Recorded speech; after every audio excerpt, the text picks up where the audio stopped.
Don't scare me like that. Jeez. Welcome, friends. It's the Grumpy Old Man, broadcasting live from Studio B from WDWL TV, located right here on Grumpy Vulture Boulevard.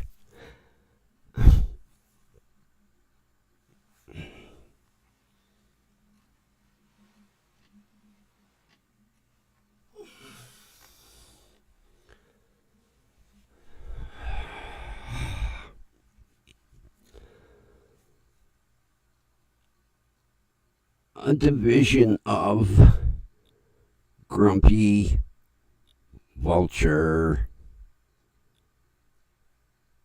Productions. You didn't preen yourself today, did you? You didn't preen yourself today. No, look at you. Get in your cage and preen your fur. Get in your cage and preen your fur. Feathers. Yeah, look at that. Go preen your feathers.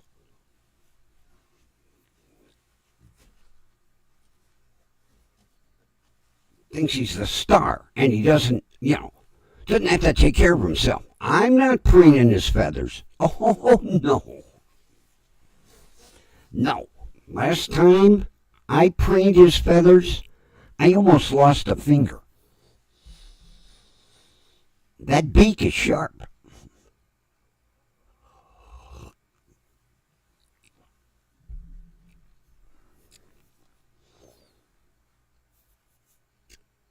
As the title said, Grumpy's Fun Bidding on eBay. Oh my God, did I have a load of fun today? I always just randomly search eBay for miscellaneous items. And I came across this one item.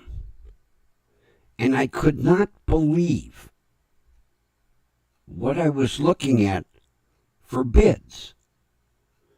Now this item on different websites goes anywhere between $99.95 and $124.95, okay?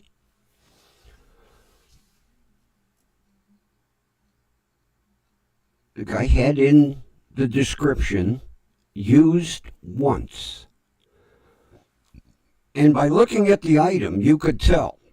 It looked like it just came out of the box. Plus he had the box, all the wrapping, all the packaging, everything. He starts bidding. Now, unless this item was given to him, or he was out to lose his ass, he starts bidding at $1. $100 item, used once, bidding started at $1, okay? So, this is something I'd been considering, but not an item that I had to have. But it would be nice. So I'm watching, and there's two guys fighting back and forth. Bidding war. And it's,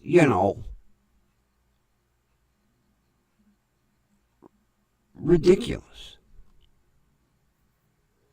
Because they were bidding back and forth in dollar increments. When I clicked on this item today, there was 10 minutes left. And it was only at $14. Evidently, they must have just happened upon it together, or one guy bid and got the notification. So, the other guy decided, okay, I want this item. So I'm watching it. And then he bids $5. So now we're up to 20. Well, the original bidder, I'll bidder one, bidder two. Bidder one, he comes in with $1. Well, then it goes back to the dollar. 26, 27, 28. When it got to 28, we were down to 32 seconds. So I decide I'm going to try one of Grumpy's tactics that I learned years ago when I first started bidding on eBay. My neighbor who lived on eBay told me, you never bid in even amounts. If you're going to bid $50, bid like 50.03 or 50.97. You never bid in even amounts. You don't go $50, 51, 52, or 50-50, 50-75. So, like I say, we're down to 32 seconds. And we were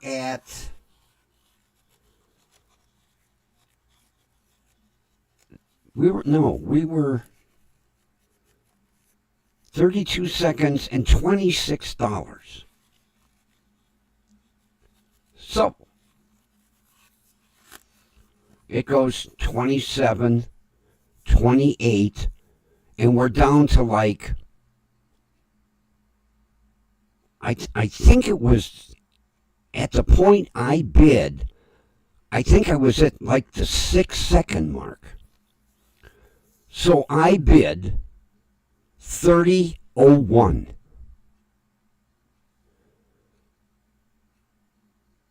When I clicked bid, we were at 4 seconds.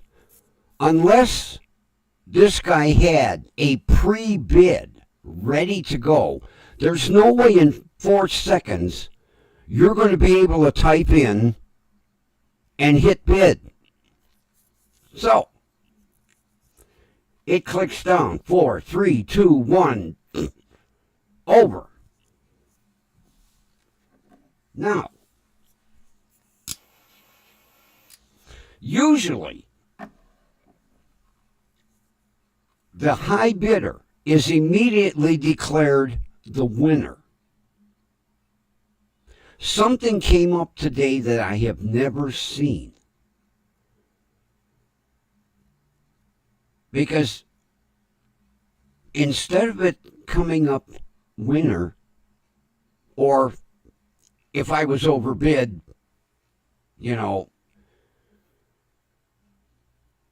it just states that you, lost. I'm looking at the screen, and in all the years I have been bidding on eBay, I have never seen it came up. I've never seen it come up on the screen. Bids being reviewed. Bids being reviewed.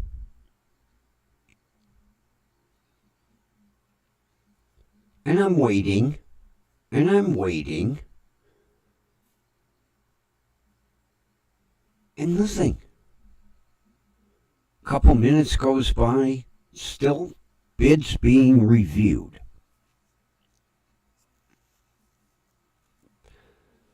Then suddenly, winner. Yes! I got this $100 item, brand new, used once. I'll believe it. I believe it. for $30.01. Okay?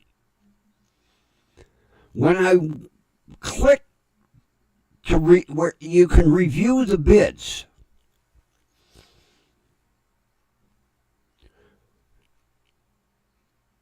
between me and the guy that I overbid, he bid 30.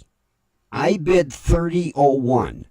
And there was a half a second difference between me clicking in and him clicking in. It came down that close.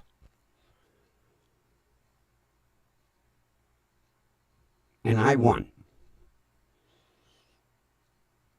And I bet that guy was sitting there going, God damn it, he beat me by a fucking penny. Yeah. 30.01. And half a second. Half a second. Because they show it. I couldn't believe it. You talk about what they would call in a horse race a photo finish. Half a second. I beat this guy by half a second before bidding ended. But it had to be reviewed because it was that close. And I'm sitting there going, yes, yes, yes. And I know how I would feel if it was reversed. I'd be going, damn it! 1 penny, half a second. But see, I always bid in oddball increments because too many people will bid even, like $5 or $5.25 or $5.50. They don't think. Instead of $5.50, bid $5.51. That 1 penny can make a big difference in bidding, like it did for me today.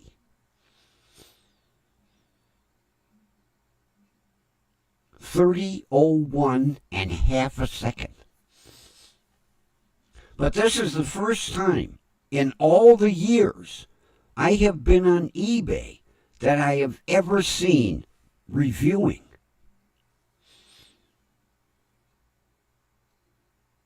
I always thought that basically, well, it might be computerized, it might be AI,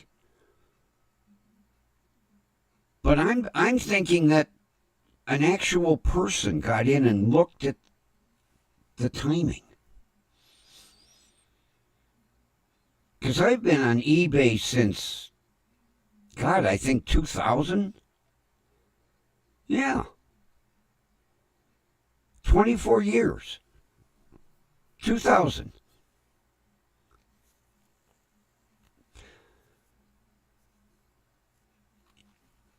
Because that's basically when I got divorced. Because I wasn't allowed on eBay. Previous. Oh no. I'd have got my hands slapped. I'd got put in a corner. I'd have gone sent to bed without dessert. Oh, yeah. As a matter of fact, the only thing I could do online, I worked for a limousine service at the time, and that's how they sent me my assignments. Unless I was, in the office and they just handed them to me. And the psycho would go in because I wasn't allowed to password protect either. So she would go in and check, make sure I wasn't like emailing, like some single female. Like I wanted another one. I'm trying to get away from this one. I'm not going to jump from the frying pan into the fucking fire. Oh, no. No, the last one cured me. Believe me. Been free for 24 years. I can email whoever I want. I can go on eBay and buy whatever I want. Yeah. I can look at any website I want. Nobody looking over my shoulder, chicken. You better not be a bad boy. I'm watching you. Yep. 24 years of freedom. To do what I want. To talk to whoever I want on the phone. Yep.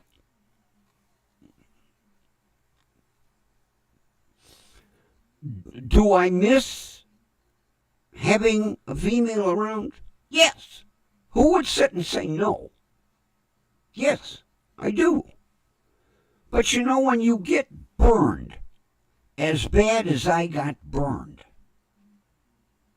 there ain't enough plastic surgery to cover up those wounds. No. Mm-mm.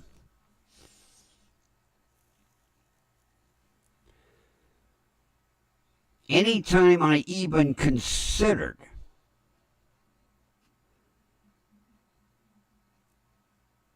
all I had to do was think of what I had just gotten out of. And I was like, nope.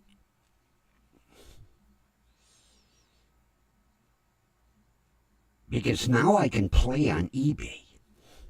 Most of the time, you know, you very rarely have bidding anymore. Back in the day, back 24 years ago, 99.9% of eBay was bidding. You didn't have these online stores. Or you didn't have sellers basically just posting a price. You bid. And actually, you know, that took some of the fun away from eBay. Because I had fun bidding. I really did. And I learned over the years, you don't get into the bidding war early. You put a bid in, and somebody's going to be very leery. They're going to be watching. So if there's an item that I am interested in, I wait till it gets down to like the last 30 seconds. And then I watch, especially if there's a couple of people fighting. And I stop, you know, I'm thinking as we're hitting the 30-second mark, what is going to be a possible bid to win? Because there have been a couple of times I got burned, too. I bid, and one of the bidders went like $5 over me. So you take a chance waiting till that 30-second mark. But I will say 90% of the time, I win. And like today, I was watching them. And I waited almost till the end. I put my bid in where I figured this guy couldn't be fast enough on the mouse and keyboard to outbid me. Now see, you can do a preset bid. You can go, there's a button, increase bid, and you put in your bid, and like I did, I waited before I clicked bid. You can do that. So, there's a possibility when I did my 30:01, he did 30, and was sitting there waiting, like me. And I clicked, and half a second later, he clicked. But he was at 30, and I was at 30.01. But it was that close that eBay had to review it. And I can guarantee he was banging on his desk. Because, you know, to lose by 1 penny is kind of insulting. It's like a slap in the face, you know. 1 penny, 1 penny. But that 1 penny was the difference between winning and losing. And I always bid oddball shit.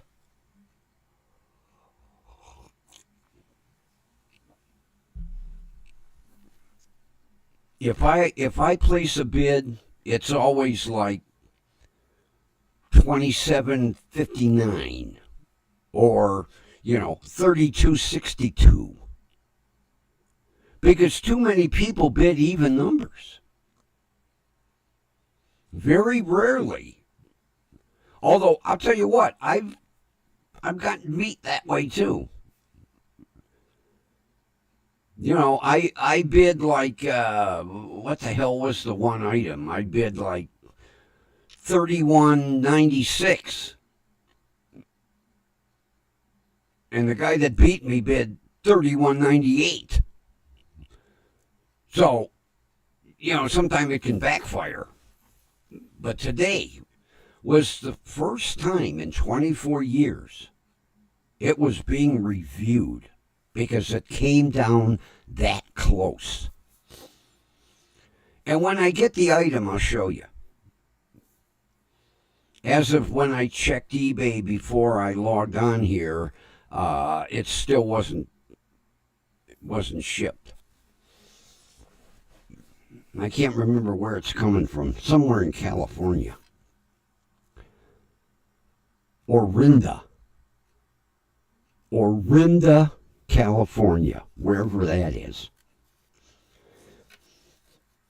And it depends. If he does it UPS, I'll have it in a couple days. If he does it by the post office, it's going to be a week. I'm not in a big hurry for it.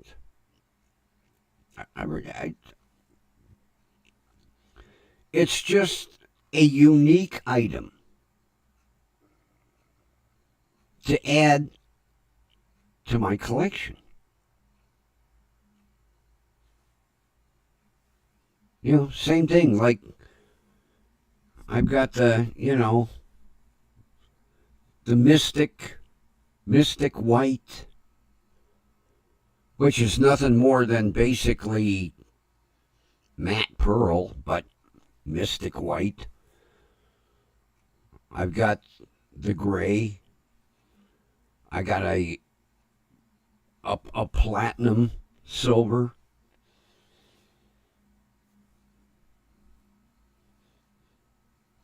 You know, this is the collector's one. As a matter of fact, when I get the platinum silver, I'm going to put this one away.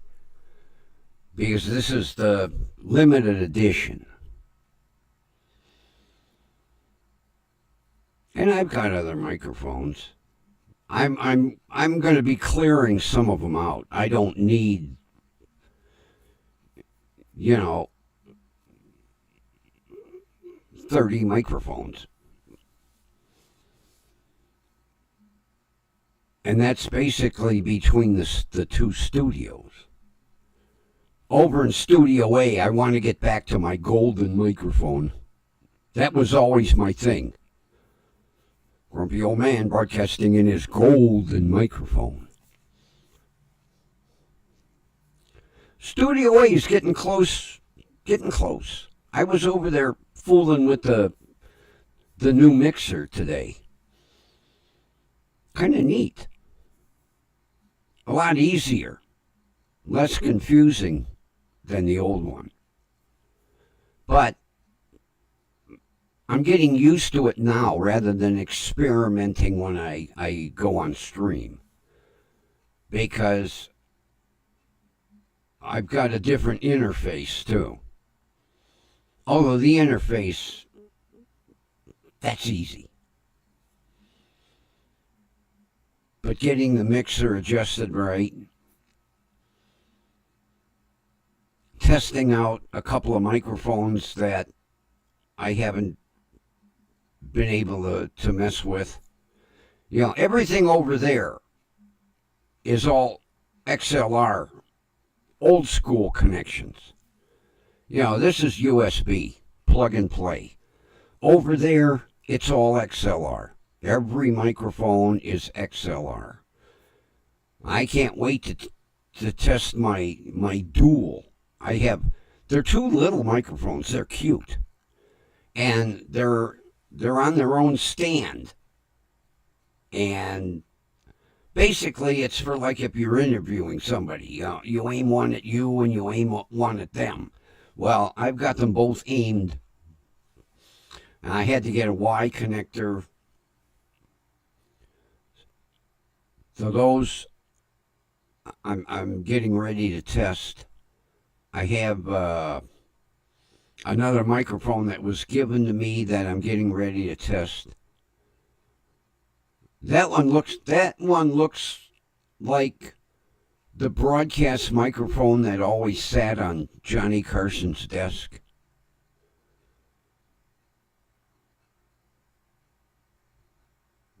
I can't remember the name on it. It's not a common name, but a friend of mine said, "Hey, my son said get rid of this. Here." Okay.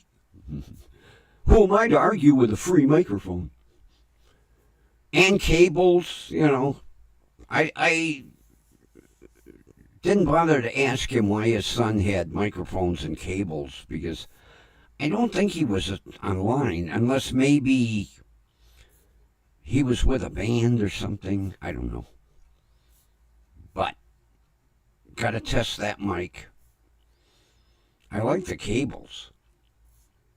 They're flashy. They're not just the plain black. One is red, one is bright green. So I'm thinking it must have been an on-stage thing. Because why would you need colored microphone cables in a home studio? You know, nobody's going to see them.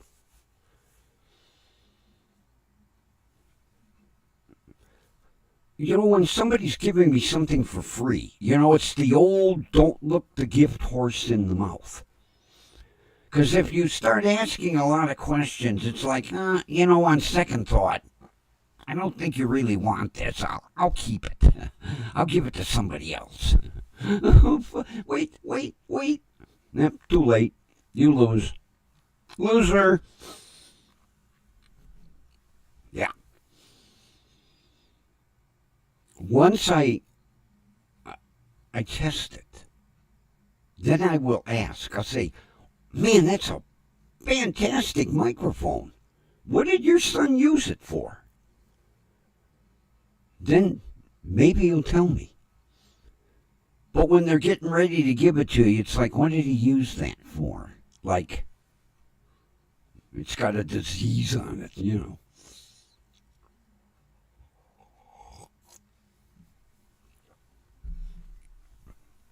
I had that happen to me once. I was getting ready to give me, I think they were LED lights for my truck. And I was like, they're brand new. What are you getting rid of them for? And he was like, yeah, you know, on second thought, they are brand new. I'm going to hang on to them.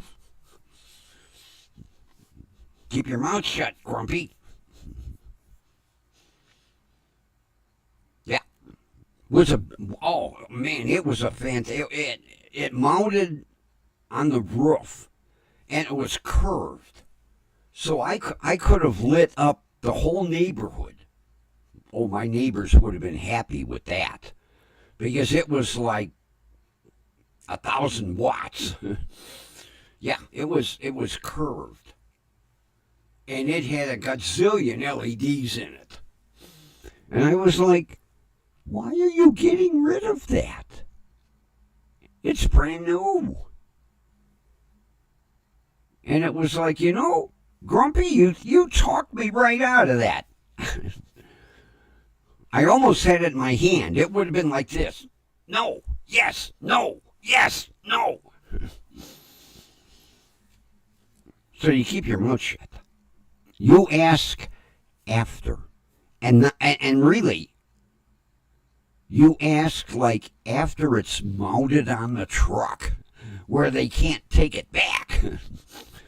Or like the microphone, you've got it in the studio all wired up.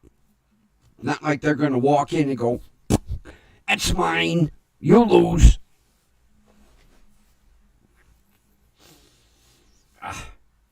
I just glanced down. Tubes. Tubes. Tubes. Make me happy. I need to find a song. Tubes make me happy when they are glowing red. I would be unhappy if one went dead. You can tell I'm not a songwriter and not a singer. Yeah, I had to go on Rockville again today on the website and take a look at the amplifier that had tubes. Yeah. On sale. Clearance. $141. Regularly $349. Very tempting. I don't need it. But it's got tubes. It would make me really happy. But I don't need it. And I don't want to spend $141 plus tax. But it would be so nice watching TV at night, having the surround sound on, turn off the light, and looking at the glow of tubes. The hell with the movie. The glow of tubes. And the magnificent sound that a tube-powered device produces. But I don't need it. I don't watch DVDs that much. But it would be nice. Especially if I was playing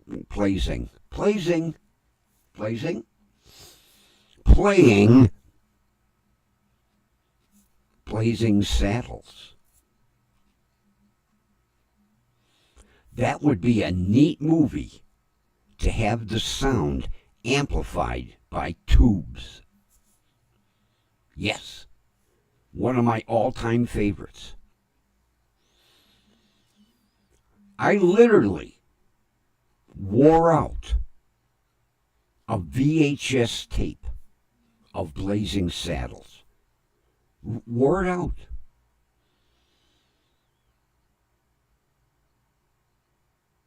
Couldn't find another one, but luckily found one on DVD.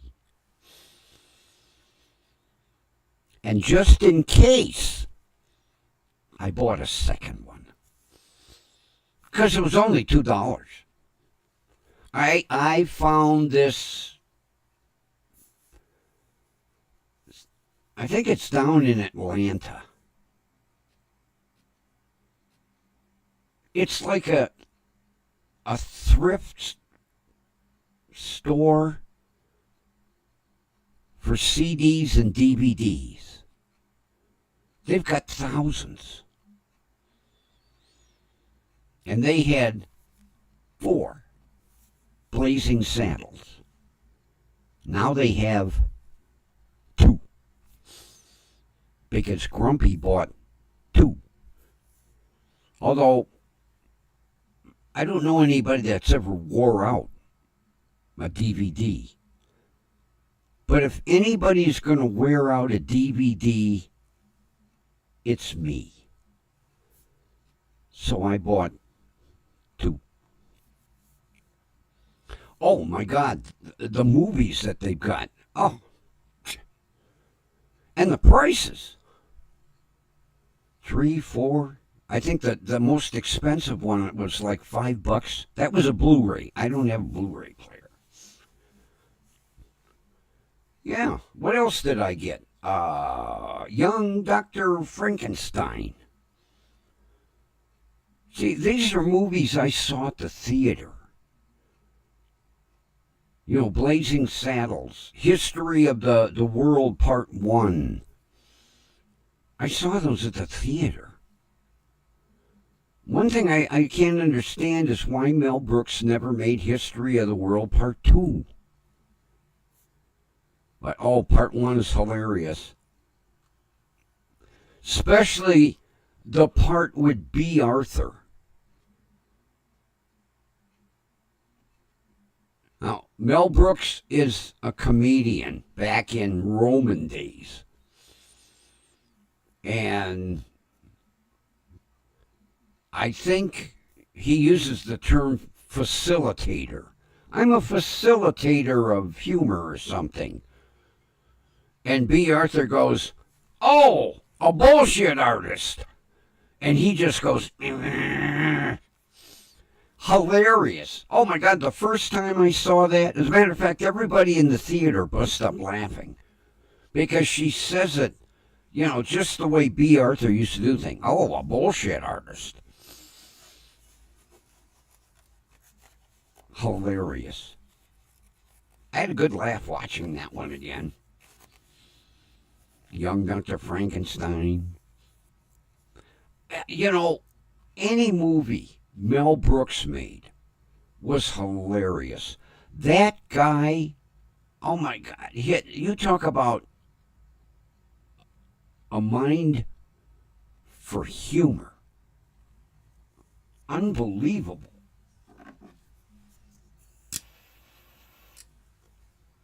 Matter of fact,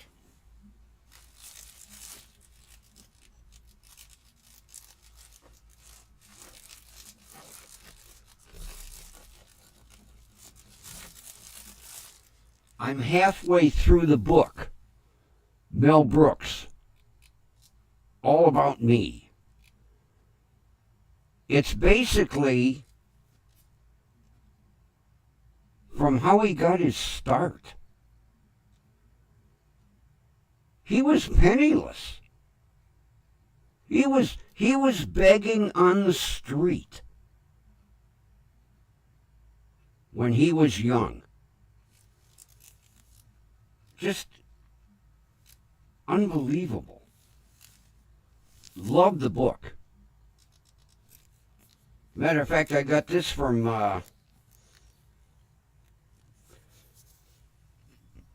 where did this come from? It's an ex-library book. Usually the name of the library is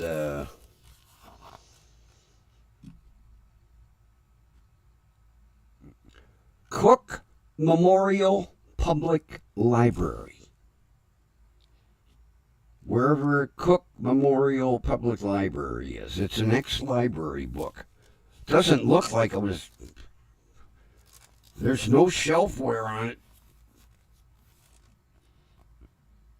Originally, $29.99. I got it for $4. $4. $4. Of course, there's not a big demand for it, you know. They want to get rid of it, make room.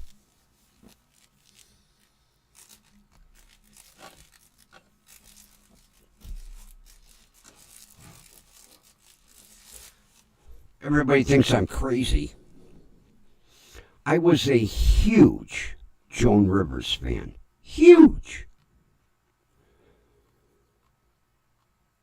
I have every book she ever wrote.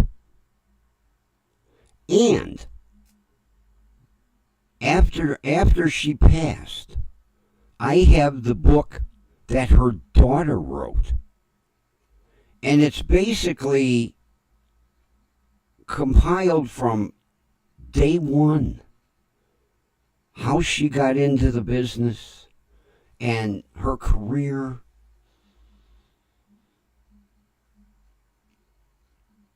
I have every book. And I didn't pay more than like $4. As a matter of fact, I'll dig it out. I've got it put away. The book that her daughter wrote is huge. It's a monstrosity.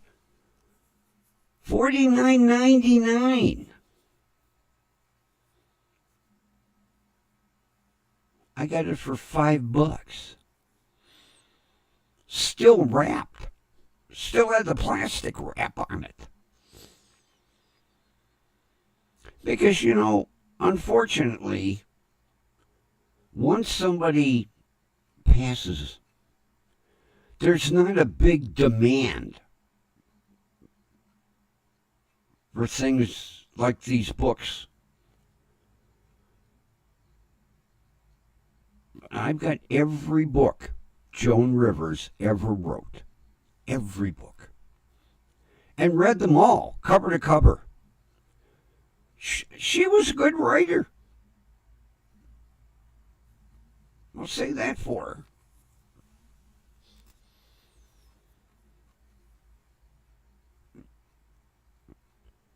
Of course, you know, when I moved, everybody is like,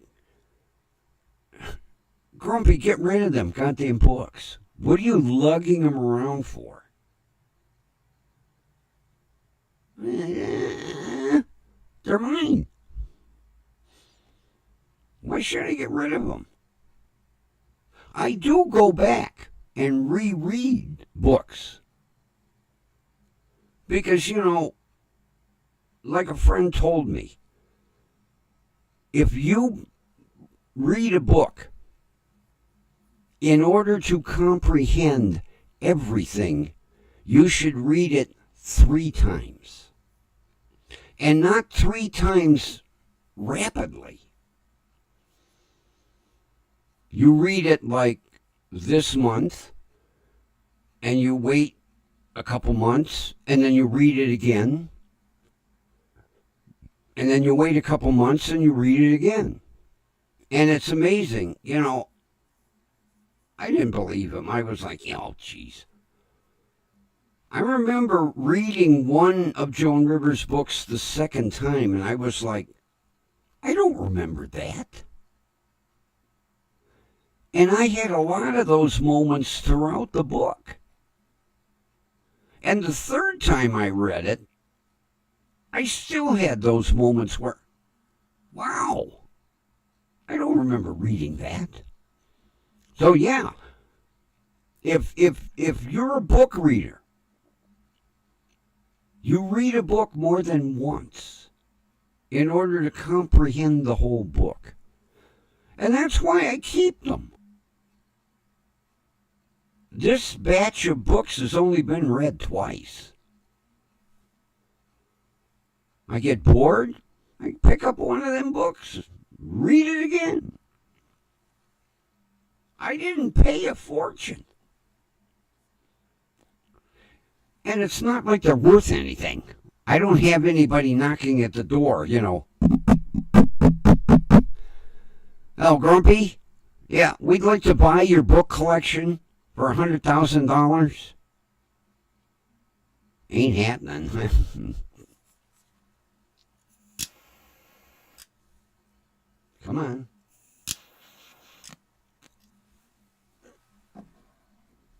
Yeah, there's nobody kicking my door in to get my Joan Rivers book collection.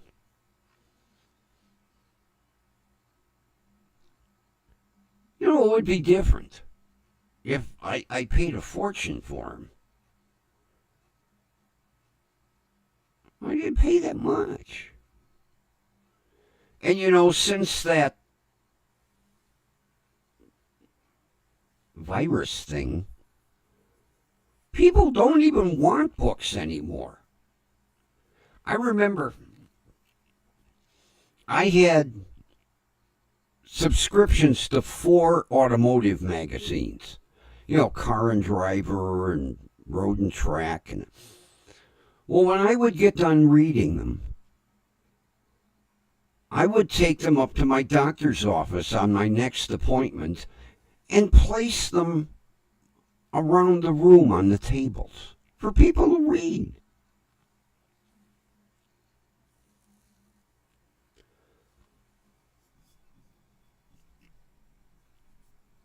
Well, it just so happened I think I dropped off like 12 magazines. My next doctor's appointment, which was only a month later, there wasn't a magazine to be found.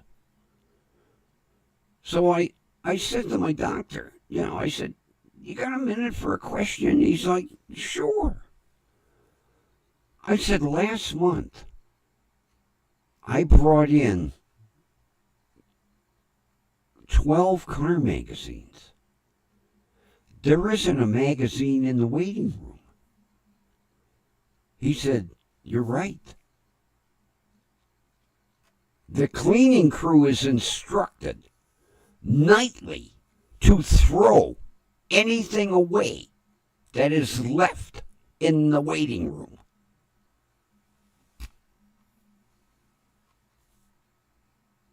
Because they were afraid of, you know. Yeah. Threw them all away. They maybe sat in that waiting room a couple hours. Then the cleaning crew come in and went, "Get rid of them. Put your gloves on. Pick the magazines up, put them in the hazmat plastic bin." Yeah, they threw them away.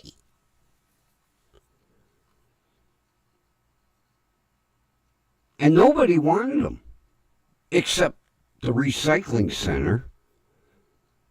And I couldn't see throwing out like brand new magazines because I don't see. I like print. I hate reading online. I want it in my hand. I'm old school, The days of when we had things called books, not tablets. And I like having a book in my hand or a magazine in my hand. I tried. I downloaded some books on my Fire tablet. I went blind trying to read the damn things, even turning it sideways and enlarging the print. Reading online off a tablet is a pain in the ass. I can't do that. I want a book. I want a book. I want a magazine. I'd say newspaper, but our newspaper only prints like 4 days a week. And the price. Of course, I know I'm old. Back in the day, newspaper was 10 cents. Sunday edition was 20. Now, $4? I don't think so. And it's so tiny. There's hardly any pages because everything is online. It's killing the newspaper industry. That hard-hitting reporting. When they would go out and investigate a story and come back and write about it.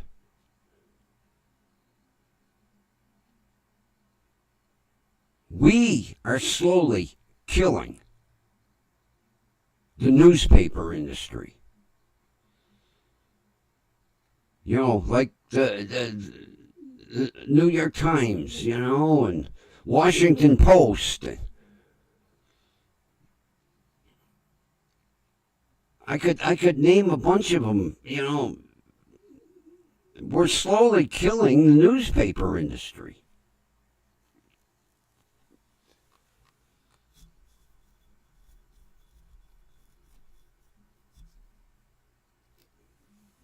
Back in the day, newspapers would fight back and forth for stories, and who could get the story, in print faster than the other one. I don't know how papers like the Wall Street Journal survive. I know our Cleveland paper here is almost dead.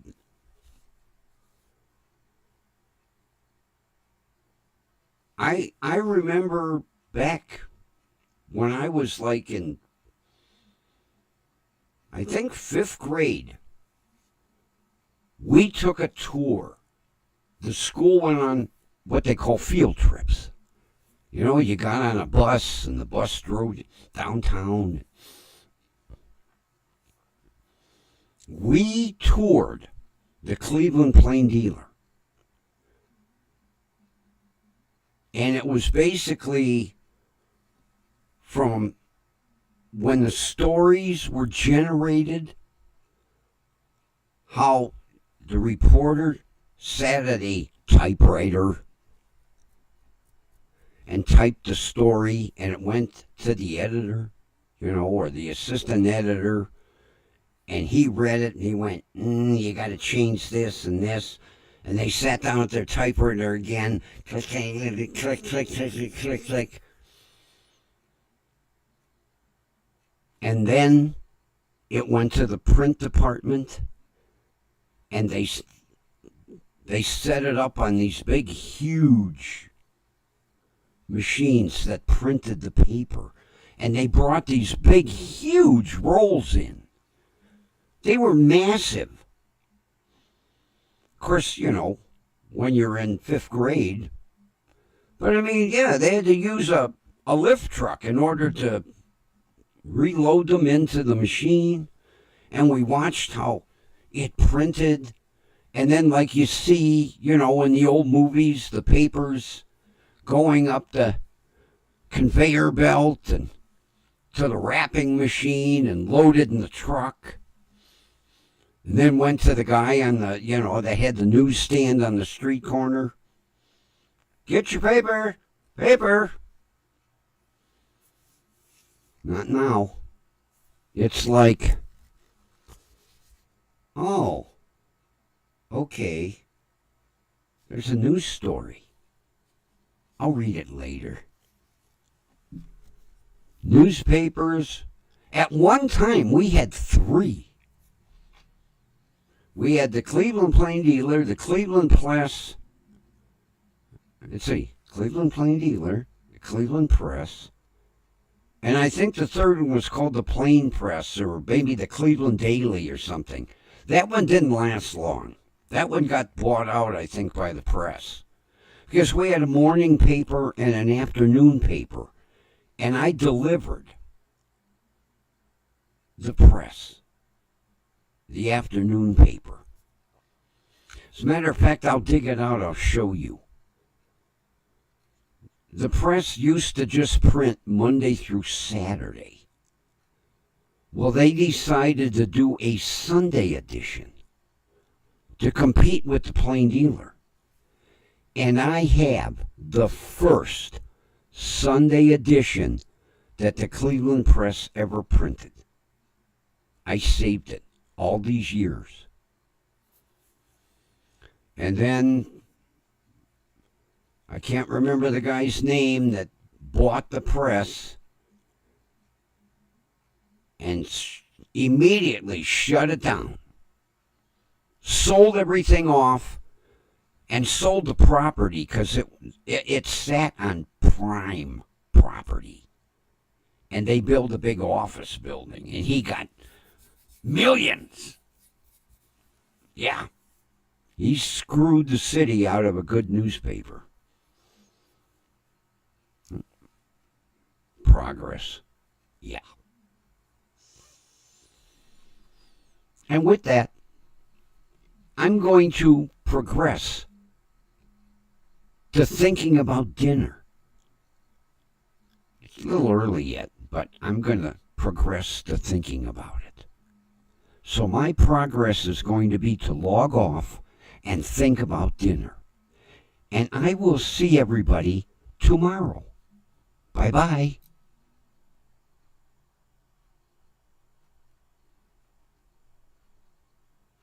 Bye-bye. My clicker isn't clicking. Bye-bye.